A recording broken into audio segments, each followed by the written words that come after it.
રાજ્યમાં ખેડૂતોની હાલત દિવસે ને દિવસે કફોડી બની રહી છે। એક તરફ વરસાદ ખેંચાયો છે તો બીજી તરફ મોંઘા બિયારણ અને ખાતરે ખેડૂતોની કમર તોડી નાખી છે। તેમાં પણ ખેતરોમાં ઊભા કરવામાં આવતા હેવી વીજલાઇનના થાંભલાઓ ખેડૂતો માટે પડ્યા પર પાટું સમાન સાબિત થઈ રહ્યા છે। આ તમામ મુદ્દાઓને લઈને આજે ઉપલેટામાં કિસાન સંઘર્ષ સમિતિ અને કિસાન કોંગ્રેસના નેતૃત્વમાં ખેડૂતોએ ચક્કાજામ કરી વિરોધ નોંધાવ્યો હતો। ઉપલેટાના કોલકી રોડ ગેટ પાસે સવારથી જ ખેડૂતોનું જમાવડો જોવા મળ્યો હતો। હાથમાં વિવિધ માંગણીઓના બેનર સાથે ગુજરાત કિસાન સભા, કિસાન કોંગ્રેસ અને સંયુક્ત કિસાન મોરચાના નેજા હેઠળ ખેડૂતોએ ચક્કાજામ કર્યો હતો। ખેડૂતોનો સૌથી મોટો રોષ તેમના ખેતરોમાં ઊભા કરી દેવાતા વીજ કંપનીના હેવી પોલને લઈને છે, જેનાથી તેમની કિંમતી જમીન બરબાદ થઈ રહી છે। ખેડૂતોની માંગ માત્ર વીજ પોલ પૂરતી સીમિત નથી।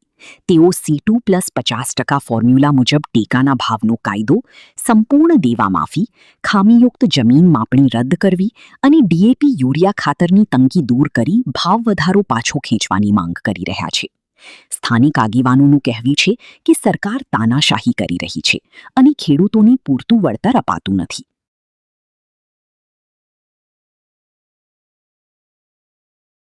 ખેડૂતની અગર જમીન ટૂંકી હોય છે, 5 થી 10 વીઘા જમીન હોય, એની જો મોટા મોટા વીજ પોલ ઉભા કરી અને ખેડૂતોની જમીન છીનવવા માટે આ સરકાર તાનાશાહી કરી જબરજસ્તી કરીને સરકારે ખેડૂત પાસેથી આ જમીન લઈએ છે। એનો પૂરતો એને ભાવ પણ નથી આપતા।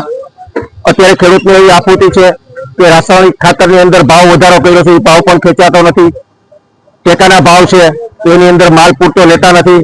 ખેડૂતને અત્યારે બિયારણ લેવા માટેને પણ પૂરતા પૈસા નથી, બિયારણના ભાવ પણ ઊંચા કરી દીધા છે।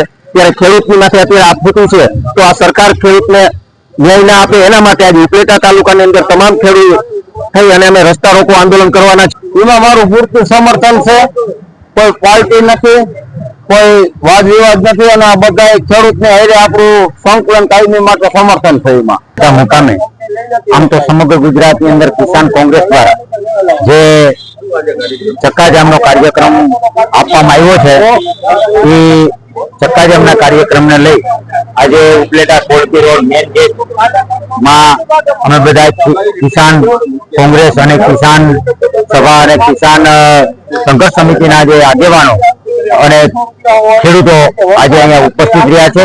તો આજ રોજ કોલકી ચોકડી અને માર્કેટ યાર્ડની બાજુમાં અમે આજે 30 જૂનના રોજ જે સંયુક્ત કિસાન મોરચાના આહવાન હેઠળ અમે આજે ચક્કાજામનો કાર્યક્રમ રાખેલો છે।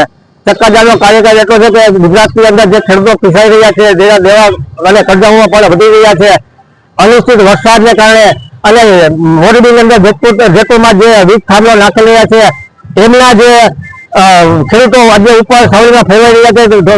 સરકાર આ મુંબઈની સરકાર જરા પણ સાંભળતી નથી ખેડૂતોનો, કારણ કે આજે અંધારી અમારી જેવા ઉદ્યોગપતિઓને સાવરી રહી છે।